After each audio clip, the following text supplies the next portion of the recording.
Greetings, comrades. This level is the largest of the entire iceberg, so part 3 is actually not the final one for this chapter. What awaits you today? Artifacts found where they shouldn't be, mysteriously vanished villages, hermits in the remote taiga, and of course, Yakutia, a region that has given birth to more myths and legends about the supernatural than the rest of Russia combined. Black Pox of 1960. Some estimates suggest that smallpox has killed 500 million people worldwide throughout history. The disease had a mortality rate ranging from 20 to 40%. But we have a vaccine. Smallpox was actually completely eliminated in the USSR by the 1930s, right? However, on December 23, 1959, a plane from India landed at Vnukovo airport. Aboard was the famous poster artist Alexei Kukurekin. The 53-year-old artist was supposed to receive the necessary vaccinations before traveling to India, but he likely convinced the doctors to simply mark him as vaccinated. He was coughing slightly when he landed, but it was December. Who doesn't cough in winter? The trip to India was interesting. The artist had many meetings, conversations, lectures and interviews.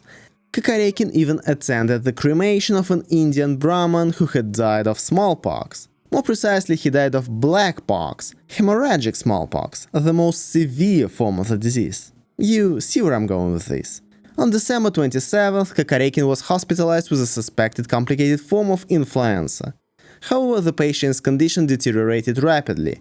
The rash that appeared was interpreted as an allergic reaction, and by the morning of December 29th, Kukurekin had passed away. Kukurekin's death was the first in a chain of terrible events caused by the disease. On the second day, the disease was detected in the hospital receptionist who received the artist, the doctor who examined him, and even the boy who was on another floor of the hospital, but near the vent from Kukurekin's room.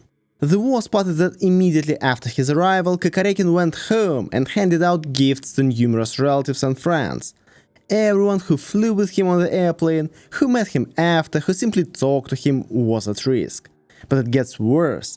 It turned out that both his wife and his mistress had managed to sell some of the gifts to consignment shops already, so KGB and police had to track each buyer to seize infected things. The authorities realized the city was on the verge of an epidemic. In the early days of the new year of 1960, Moscow was under complete quarantine. All trains and planes were cancelled. The city was surrounded by police cordons. Medical teams worked non-stop, visiting households and hospitalizing new carriers of the infection. Over the course of a month, an unprecedented operation was carried out. Doctors vaccinated almost 10 million people in Moscow and the surrounding region. The disaster was averted, with the number of victims stopping at 46. But for several weeks, one of the world's largest cities was on the brink of an epidemic that could have claimed the lives of hundreds of thousands of people. Ural Tungsten Springs. 22 years ago, during a geological survey in Siberia, scientists came across an unusual piece of rock in the permafrost layer. Somehow, a tungsten spring had found its way into an ancient rock. And this is not an isolated case.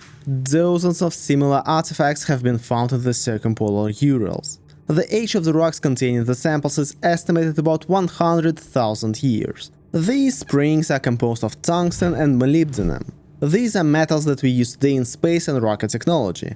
However, it is unclear how exactly they ended up in ancient rocks. If the parts were scattered as a result of some kind of modern spaceship crash, then why were there no traces of a space disaster at the site where they were found, such as a crater from a satellite crash, broken treetops, or pieces of hull? This led to the idea that the artifacts didn't appear out of nowhere in the last 50 years. Someone or something scattered them on the ground about 100,000 years ago. Considering that the Urals region is rich with minerals, we can hypothesize that many millennia ago there was a metallurgical complex or a spaceport connected with rocket technology in these places. In other words, the springs are either evidence of an ancient, forgotten and high-tech civilization, or evidence of alien life that once visited our planet. In any case, official science prefers to simply not talk about these findings. Yakutian Folklore. Russia is home to more than 130 ethnic groups, and each has its own special myths and legends. sometimes educational, sometimes amusing, and sometimes downright frightening. But since all these people have lived near each other for thousands of years, the characters and themes of their myths and legends are often overlap. Богатырь, Леший, Водяной. But there is one people whose legends seem to have come from another, darker and older world. The Yakuts. Yakut folklore is an absolutely terrifying and unexplored phenomenon, sharply contrasting with the mythology of almost all other ethnic groups in Russia. And when you look at the map of Yakutia, you begin to understand why. It is an endless primeval ocean of taiga, 90% of which has never seen a human being. The perfect place for the birth of true primal horror. Let's start with ghosts. The bulk of Yakutia's ghostly population is made up of Ichi, nature spirits. They can live in any object, in a tree, in a swamp, in a river, and they collect a small tribute from people. It can be a souvenir, a coin, or a sip of kumis. The tribute is paid not for using their land, but simply for entering their territory. They are not evil themselves, but they take offense if someone uses nature not for its intended purpose. The real evil spirits of the Yakut expanses are their other ghosts, Abasses. Classic Abasses have an Irish Fomori-like appearance. They are one-legged, one-armed and one-eyed giants. They can manipulate gravity, making weapons or clothes incredibly heavy or even crushing people to the ground. The most dangerous thing is that Abasses can drink your soul. People who encounter those evil spirits in the forest or in an abandoned house die without any visible injuries. However, the consequence for the victim can be worse than death. Sometimes an evil spirit enters the devastated body, and a deretnik or Yakut zombie appears. According to belief, a person can also become a deretnik within 24 hours of death if they are not buried according to special rules. Unlike traditional zombies, a deretnik is fast as lightning. However, even a fast zombie is not the worst thing you can encounter in a Yakut forest. There are also Urals. They're a mixture of vampires and werewolves and are reborn from suicides and criminals buried without proper funeral rites. During the day, the Ural lives underwater, out of reach. At night, they take on human forms and can easily persuade their victims to let them spend the night, only to dismantle them. Of course, in this folklore, there are also good gods who try to help people. Usually they take the form of horses. But the most surprising thing is that there are often no ways to deal with Yakut evil. There is no holy water, no silver bullets. In Yakut folklore, evil is not just a threat.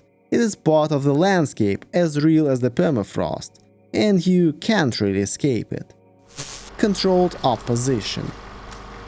The best way to control the opposition is to lead it yourself.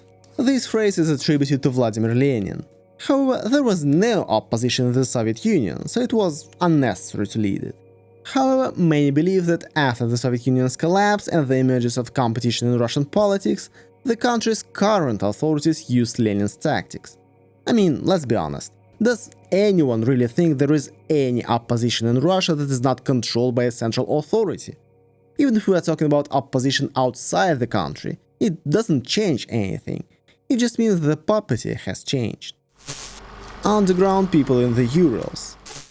I have already touched on this topic a little in the legend of the white-eyed Chut, a people who supposedly went underground. This story is very popular in the Urals, and this region as a whole is famous for its large number of different stories about underground people. A suspiciously large number. It's as if there really is a whole world hiding under the Ural mountains. Who are they? Legends describe them in different ways, but the essence is the same. They are an ancient people living in darkness, great masters and magicians. Just think of one of the most famous Russian fairy tales about the mistress of the Copper Mountain. It is based on Ural myths. There are also Divyi people, tall and beautiful like elves. They also live underground in the territory of the modern Urals, but can come to the surface of the earth if they wish. Not everyone can see them, because the inhabitants of the earthly depths, alien to earthly scenes, show themselves only to pure-hearted people, to whom they can tell about the future.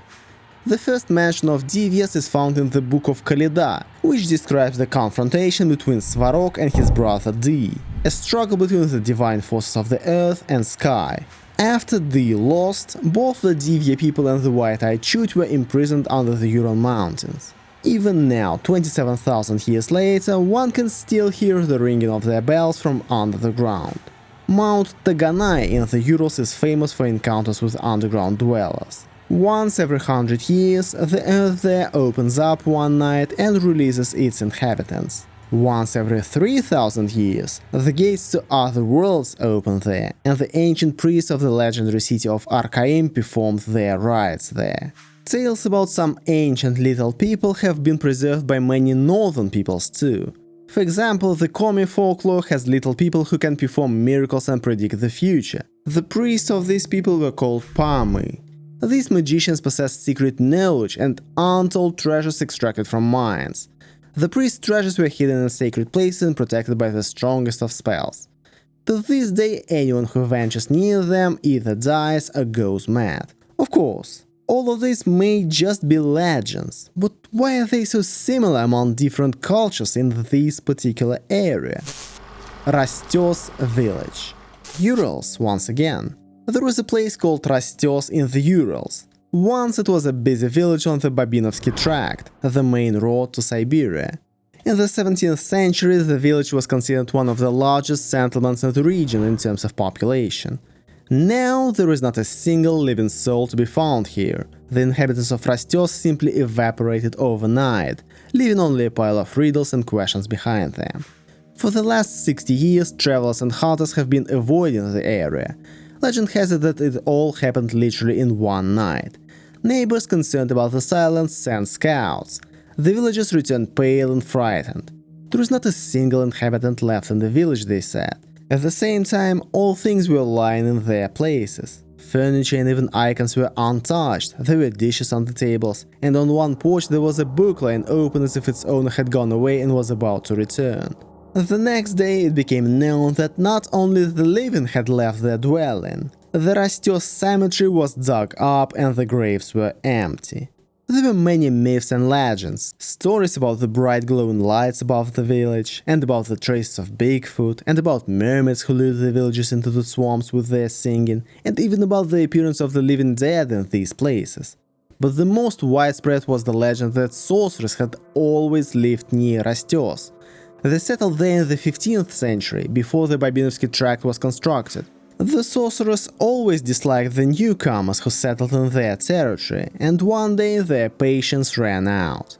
Travelers who dared to spend the night in the already deserted Rastoss told stories of strange oppressive feeling, mysterious creaks at night, and ominous dark figures at the edge of the forest. It would seem to be just another scary story. However, a few years ago, a former Rastoss resident came forward with a more believable one. After the communists came to power, they built a penal colony near the village. Bandits used to escape all the time. And there were rumors that there was gold in Rastoss, old mines nearby. The first thing fugitives did was go to Rastoss, trying to rob someone and start a new life. Many families left because of the prisoners, some remained. But there was a rumor among the convicts that the locals put gold in coffins when burying people because there was just so much gold there. One day, a gang of escaped convicts dug up the entire cemetery in search of gold. When the villagers saw this, they panicked and fled. Is that the answer? Maybe. But what if this rational explanation was fabricated, so that everyone would blame the convicts and never look for the real reason the entire village disappeared? Old believers do not know about civilization. What if I told you that even in the 21st century there are people in Russia for whom it is still the 17th, who have never heard of the internet, electricity, or even Soviets? This theory is about the old believers. They are a diverse religious group within the Russian Orthodox Church. The movement emerged in the mid-17th century after Moscow Patriarch Nikon reformed the church. This reform was sharply opposed by some members of society who refused to follow the new rites. Hated and persecuted by the official church, the old believers were forced to choose isolation to hide from the authorities and preserve the purity of their faith. They settled in remote places where the authorities could not reach them, often in Siberia.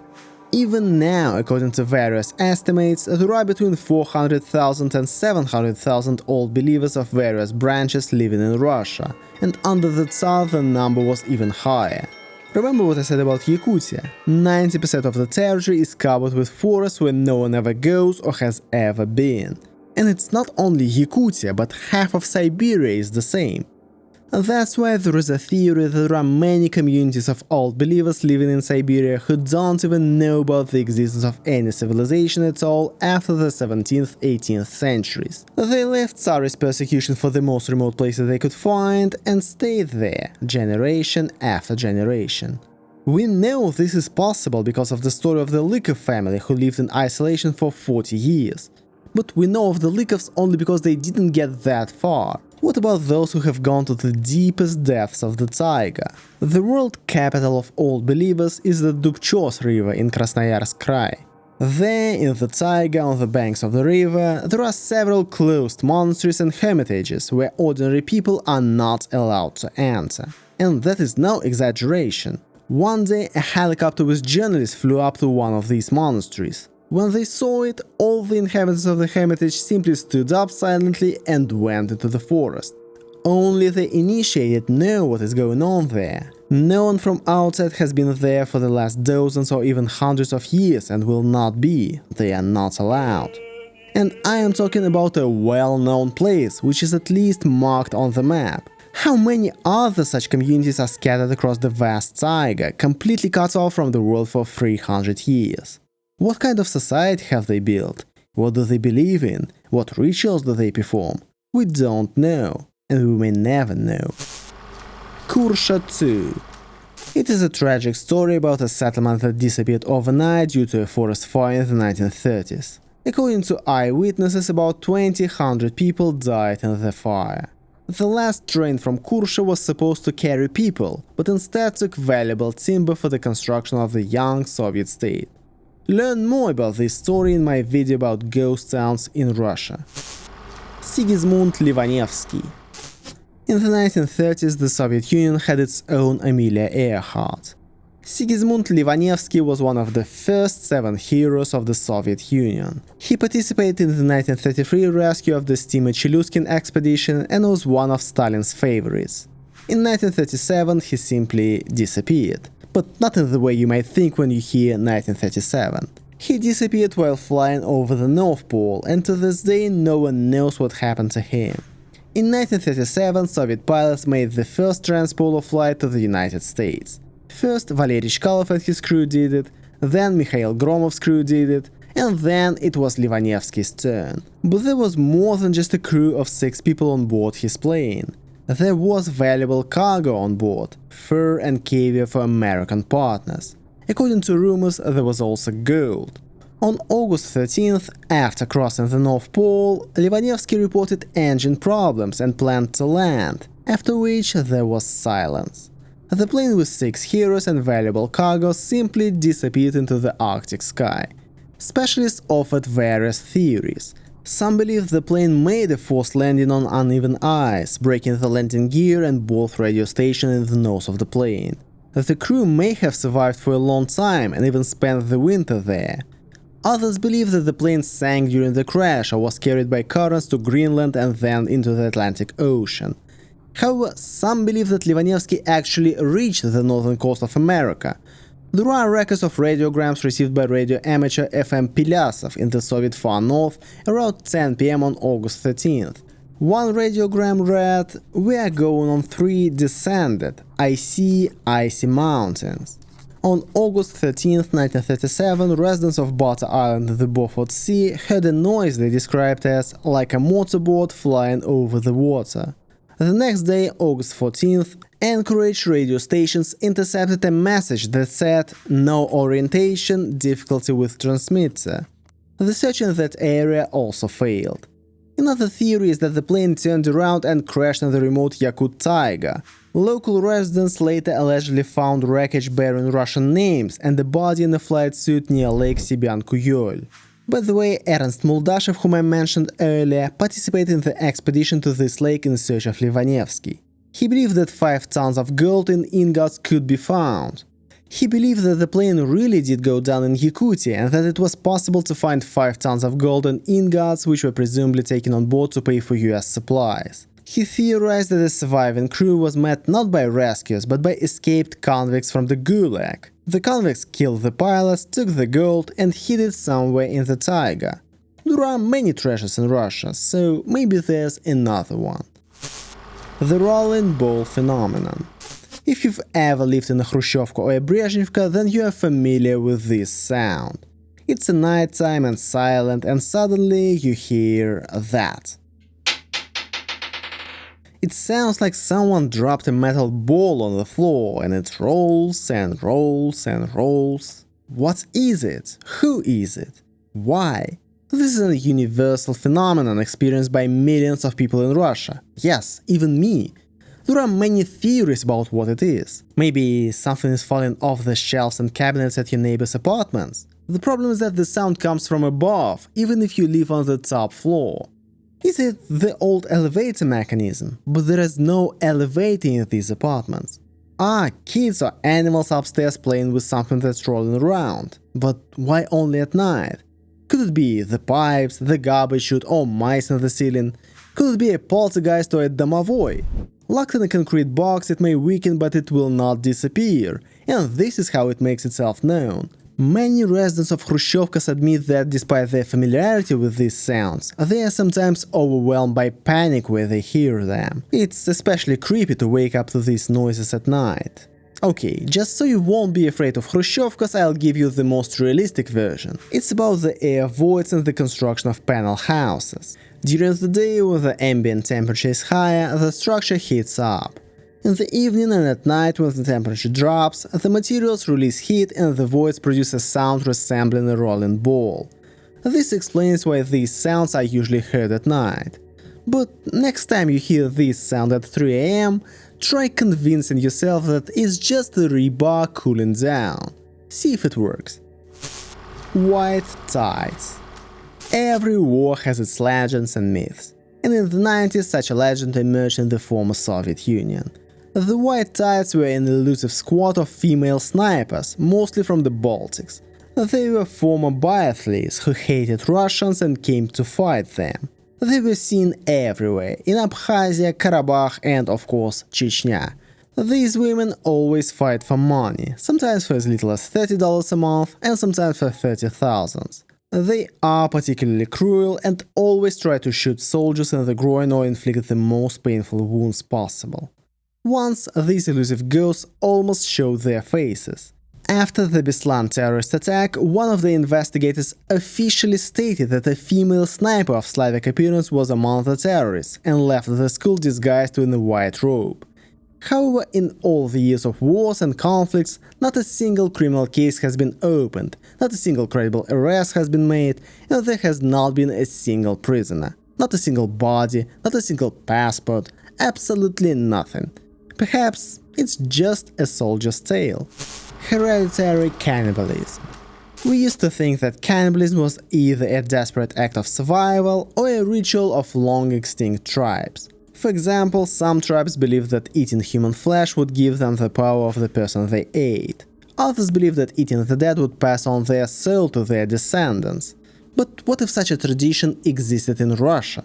Take a look at this 19th century German map. The pink marked territories are where the authors claimed cannibalism was practiced in recent times. Green, some time ago. And here it is, a huge green spot in the heart of Siberia. This spot arose from legends about the Samoyed people's traditions, which allegedly included cannibalism. In his 16th century book Journey to Russia, Richard Johnson writes, "They eat deer and fish meat, and sometimes eat each other. If merchants come to them, they kill one of their children to feed them. If a merchant dies among them, they do not bury him, but eat him. They also eat their own dead." There are still scary stories in Siberia about hospitable hosts who lure travelers to their homes in order to eat them. After all, why hunt if food comes knocking at your door? And families live by this principle for generations. That's what hereditary cannibalism is. Some believe that such tradition could also exist among peoples in southern Russia. For example, the infamous serial killer Andrei Chikatilo claimed that his older brother was eaten by a relative during the Holodomor famine of 1933, which he believed awakened the monster within him. Here we see a strange and frightening pattern. Cases of family cannibalism arise time and time again. Consider the Spisivtsev family, in which the mother and sister helped a maniac lure girls home. There was a family from the Rostov region, a mother and two sons aged 16 and 19 who ate a drinking body. And of course, there are the infamous Krasnodar cannibals of 2017, a married couple rumored to have killed up to 30 people.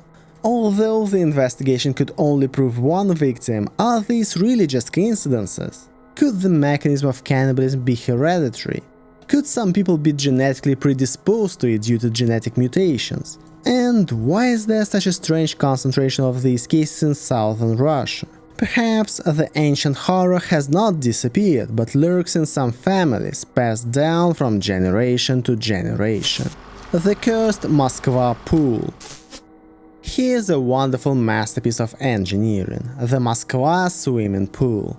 Built in the very center of Moscow in 1958-1960, the pool was open all year round, even in winter. The water temperature was maintained by artificial heating. Everything was great, except for one thing. The pool was considered cursed. To understand where the curse came from, you have to dig a little deeper. Literally. There used to be a cemetery on this site a long time ago. Both ordinary citizens and those who died during the plague epidemic in Moscow were buried there. Later, a monastery was built here, and nuns spent decades trying to pray this land clean. In the 19th century, they decided to build the Cathedral of Christ the Savior here. To do so, the monastery had to be demolished. According to legend, when the monastery was demolished, the abbess threw a curse. This place will never be empty. It will be a puddle of filth. Nothing will remain in this place for more than 50 years. The Bolsheviks blew up the cathedral in 1931, 48 years later, and so it came to pass. The plan was to build a palace of Soviets on this site that would be 415 meters tall, with a 100-meter tall statue of Lenin on top. This plan was regularly discussed and work was started, but the palace could not even be completed. Prophecy or coincidence? For a long time, only the half-submerged foundation of the palace remained on the site. Just a puddle of filth. Then Khrushchev decided to build a swimming pool there. Construction was even completed, but even after opening, the pool had a bad reputation. First, a rumor started that residents of nearby houses could see the outlines of the blown-up temple and the vapors from the water surface at night. Then, rumors began to spread that people were drowning in the pool. Supposedly, a group of religious fanatics was avenging the shrine by pulling swimmers to the bottom. In any case, the pool was demolished in 1994, and construction of the temple began again. It opened in 1999 and is still operating today. It's been 26 years out of 50. Let's see what happens next. Barge of Corpses, 1993. In 1993, there was a confrontation between Boris Yeltsin and the government. We all know how it ended, with tanks shelling the White House and Yeltsin's victory. But at what cost? The official death toll for the duration of the clashes was 158. Unofficially, it was much higher. No one even knows for sure how many bodies were in the House of Soviets building. On the first day, various sources reported between 200 and 600 deaths during the storming. Later, some sources began reporting up to 6,000 deaths. Yeltsin's main opponent, Vice President Alexander Rudskoy, later said, not 150, but 1,500 people died. Their corpses were taken by barge down the Moskva river at night. According to Rudskoy, drunken OMON officers also grabbed people and shot them in the stadium near the Supreme Soviet building at the time. Is this true? No one knows. However, let's examine the statement from the Russian General Prosecutor's Office itself. According to the investigation, no bodies were found in the House of Soviets after the event of October 3rd. At the same time, the investigative team was only allowed into the House of Soviets in the morning of October 7th, 1993, after the building has been cleaned up and the corpses possibly removed. Currently, it is impossible to accurately estimate the number of deaths inside the House of Soviets. That is, the prosecutor's office itself admits that the military had 3 days to cover up any traces. According to the testimony of retired Interior Ministry Major Pavel Artemenko, for 3 nights his daughter observed through binoculars on the Moskva River vessels with white hulls, probably barges and a motor ship, into which the military were carrying something in bags and on white cloths from the building of the House of Soviets. A senior investigator of the investigative committee would later tell how he saw a Kamaz filled to the top with the bodies of young men. These bodies never appeared in any of the official morgues. According to eyewitnesses, huge tanker trucks were also approaching the White House. There is a version that they contained acid to destroy the remains. For several days, thick smoke billowed from the windows of the building. Something was being burned there. So, how many people actually died in those days in the center of Moscow? And what do the waters of the Moskva River hide? We will probably never know. Thanks for watching, and as always, a huge shout out to my biggest supporters: Елизавета Zakharova, Kirill Klimuk, Zimon Berze, Jimmy Albin, Peter Illich, Marina Holiday, and one more member who wished to remain anonymous. See you guys next time.